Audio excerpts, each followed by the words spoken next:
Blessings and welcome to today's Law Enforcement Daily Devotional. Uh, tell you up front, I'm redoing this because it just keeps going too long. And the last time I just did this, I ran over 9 minutes. So I'm going to skip some of the stuff that I had planned on talking about and I read today so I can get to something I think is very important. Our first read was John chapter 5, and man, there's a lot of great stuff in chapter 5, especially about Jesus and the crippled guy trying to get into the pool at Bethesda, and the Spirit stirring the water. I'll admit I don't completely understand all that, but as John writes it, he writes it from the perspective of it's true. It's not some rumor. It's not some urban myth. That this has actually, people believe this has actually happened, that they've gone into the water when the angel stirs the water and they come out healed. So really neat story, and I hope you read it. But I want to move on. Jesus he goes into the synagogue, and he gets questioned about why he's healing people on the Sabbath and the things that he's doing on the Sabbath. And Jesus tells them that he is Lord of the Sabbath. And if this is true, and I hope we all believe it is, that he's not breaking the commandments on the Sabbath. He's the Lord of the Sabbath. So he can do what he needs to or wants to do on the Sabbath. And he even goes so far to say, look, if you have an animal that falls into a well on the Sabbath, will you not pick that animal out and save it? How much more important is the life of a human being than the life of an animal? And so he cures this guy inside the temple on a Sabbath, and they all get mad at him. And Jesus asks them a question, basically saying, look, this question that Jesus asked is actually in Mark, and that was part of our read today, but it's a mirror story that we see in Matthew. But in Mark 3:4, we see Jesus ask the Pharisees. Remember, now think of this. He's asking the Pharisees this question because he has healed a man, and they're upset with him because he did it on the Sabbath. So he asks them this question. Is it lawful to do good or to do harm on the Sabbath? To save a life or to kill?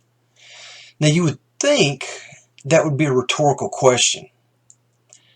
What drives me crazy is the Pharisees get all mad at him and they go outside, and what do? They actually talk about killing Jesus. They made their choice. Instead of this being a rhetorical question that is ridiculous, they actually answer this question in a way that nobody sees coming. Jesus says to save a life or to kill, and they go outside and plot to kill him. It's unbelievable. But before this, Jesus is telling this crowd that he desires followers and believers who display compassion, not legalism. I think that is very important for us in law enforcement, because we can be very legalistic. We can get to where we are numb to feeling any feelings or thoughts of having thoughts of compassion on the job. Everybody gets a ticket. Everybody goes to jail. Jesus is saying, I want you to have compassion. I don't just want you to be legalistic. And if the law says they can go to jail just because it says so, don't just do it because the law says so. Let each situation or call or incident stand on its own merits. And if someone does not need to go to jail, have compassion on them. I wish I had really taken this verse to heart when I was younger in my law enforcement career. And then in chapter 12, verse 18 of Matthew, Jesus ends with this reading, or there's this prophecy, of this fulfillment of prophecy. And it basically says, he will bring justice to the Gentiles. Now,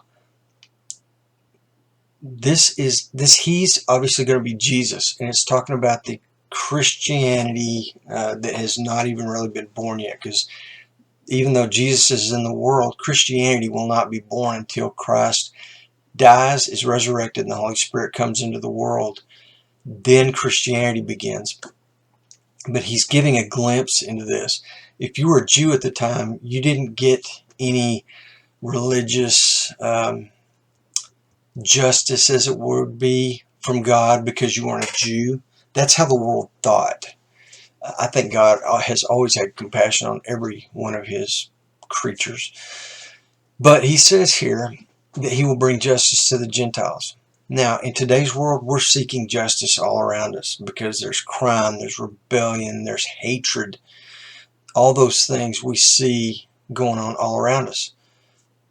That's not the problem. The problem of the world is sin. The world has a sin problem. Yes, anger and crime and rebellion all stem from sin. Their root is sin, but it's all sin. We don't need to be saved. Justice for the Gentiles does not come through a criminal justice system or law enforcement or government, because it's not a crime problem or a rebellion problem.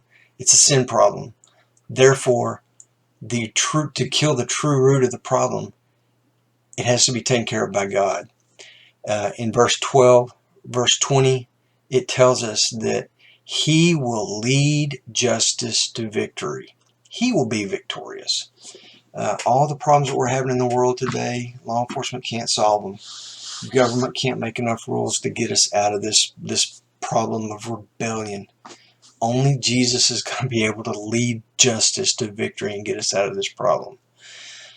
So we need to be compassionate, and we need to trust in him.